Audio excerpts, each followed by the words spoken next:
Pernah kepikiran nggak gimana caranya sebuah kekaisaran bisa membiayai dirinya sendiri selama 1000 tahun?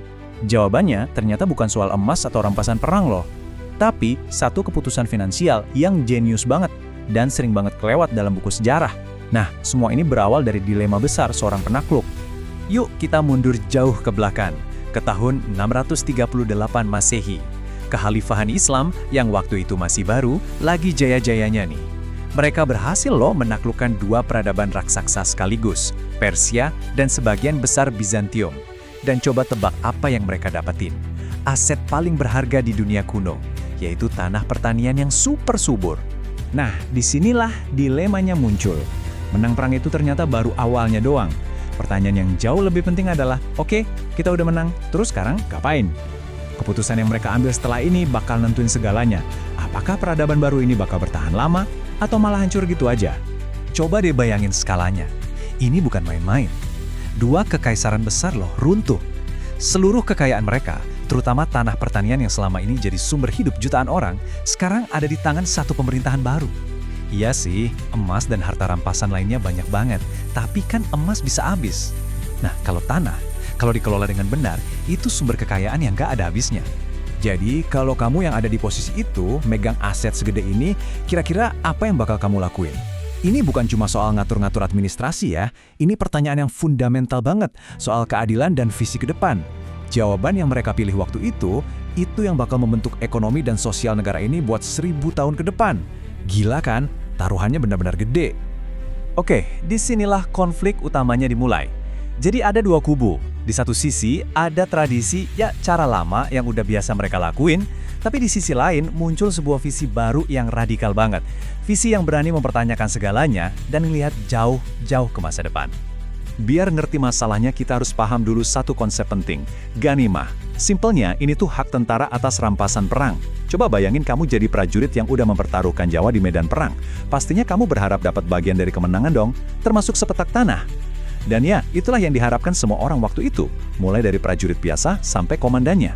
Tapi, di tengah ekspektasi yang udah umum ini, muncullah Khalifah Umar.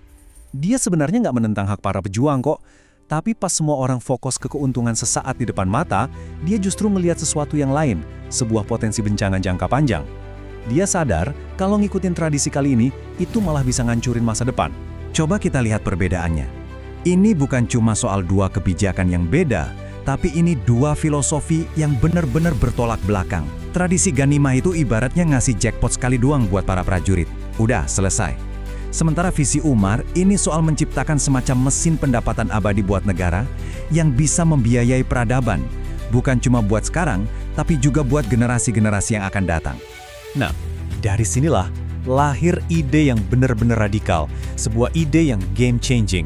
Tapi ya jelas, ide kayak gini nggak langsung diterima gitu aja. Wah, perdebatannya sengit banget.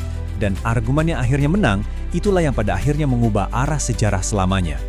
Dan jangan bayangin ini keputusan yang gampang ya. Tokoh-tokoh besar yang sangat dihormati, salah satunya Bilal bin Rabah, itu menentang keras idenya Umar. Mereka berpegang teguh sama tradisi dan hukum yang ada. Argumen mereka kuat banget. Ini hak para pejuang yang sudah dijanjikan Tuhan. Nah, disinilah letak jeniusnya Umar. Dia nggak ngebantah hak para pejuang, sama sekali nggak. Tapi, dia membalikkan argumennya dengan cara yang cerdas banget. Dia memperluas definisi siapa yang berhak. Dengan mengutip Al-Quran, dia bilang kalau kekayaan ini tuh bukan cuma milik mereka yang berjuang hari ini, tapi juga milik generasi yang bahkan belum lahir. Keren kan? Dia seolah-olah maksa semua orang buat mikir lebih jauh, melampaui kepentingan pribadi mereka saat itu. Dan dari perdebatan yang super sengit itu, akhirnya lahirlah sebuah sistem pendanaan baru yang brilian banget, namanya khiraj. Ini solusi yang elegan yang bisa menyelesaikan semua masalah tadi. Sistem kharaj ini benar-benar revolusioner pada masanya. Jadi gini cara kerjanya. Pertama, tanahnya nggak dibagi-bagi ke tentara. Kedua, petani lokal yang udah dari dulu nggarap tanah itu, dibiarin aja tetap di sana, nggak diusir, malah mereka dilindungi sama negara. Nah, sebagai imbalannya, mereka bayar pajak yang terstruktur dan bisa diprediksi. Jadi ini bukan sekedar narik pajak ya, ini kayak kontrak sosial. Negara kasih keamanan, rakyat kasih pendapatan. Win-win solution. Hasilnya, negara jadi punya aliran pendapatan yang wow, langsung ada, bisa diprediksi dan besar banget. Ini pergeseran yang fundamental loh. Kalau sebelumnya keuangan negara itu bergantung sama rampasan perang yang nggak jelas, kadang dapat banyak, kadang nggak sama sekali. Nah, sekarang negara punya anggaran yang stabil. Akhirnya, mereka bisa bikin rencana jangka panjang. Dengan duit yang stabil ini, mereka bisa ngelakuin hal-hal yang luar biasa. Misalnya, bayar gaji tentara secara rutin, jadi lebih profesional, terus bisa bangun infrastruktur, kayak kota-kota baru dan sistem irigasi, bahkan bisa mendanai jaminan sosial. Ini bukan lagi sekedar negara biasa, ini adalah fondasi dari sebuah peradaban besar yang dibangun di atas stabilitas ekonomi yang kuat. Oke, cerita ini emang terjadi 1400 tahun yang lalu. Jauh banget kan? Tapi pelajarannya itu abadi. Yuk kita lihat kenapa keputusan ini masih relevan banget, bukan cuma buat para pemimpin, tapi juga buat kita semua di zaman sekarang. Coba lihat deh, seberapa awet ide ini. Sistem Kharaj ini bukan kebijakan yang cuma bertahan puluhan tahun loh. Enggak, ini jadi tulang punggung ekonomi buat dinasti-dinasti besar Islam selama berabad-abad. Mulai dari Umayyah, terus Abbasiyah, bahkan sampai diadaptasi sama Kesultanan Utsmani. Bayangin, lebih dari 1000 tahun. Coba deh renungin sejenak. Jarang banget ada kebijakan fiskal dalam sejarah manusia yang bisa bertahan dan punya dampak selama itu. Sebuah mesin ekonomi yang diciptain di abad ke-7 terus berputar sampai era modern awal. Luar biasa. Dan inilah pelajaran intinya. Ini soal kepemimpinan sejati. Keputusan Umar waktu itu mungkin nggak populer, banget malah. Tapi, dengan berani mengorbankan popularitas jangka pendek, dia berhasil membangun fondasi stabilitas jangka panjang. Dan pada akhirnya, ini justru ngasih kesejahteraan yang lebih besar buat semua orang, termasuk buat keturunan para tentara yang awalnya nentang dia. Nah, semua ini ninggalin kita dengan satu pertanyaan buat direnungkan bersama. Di zaman sekarang, di tengah siklus berita 24 jam dan pemilu yang fokusnya jangka pendek, seberapa sering sih kita lihat pemimpin yang berani ngambil pilihan sulit?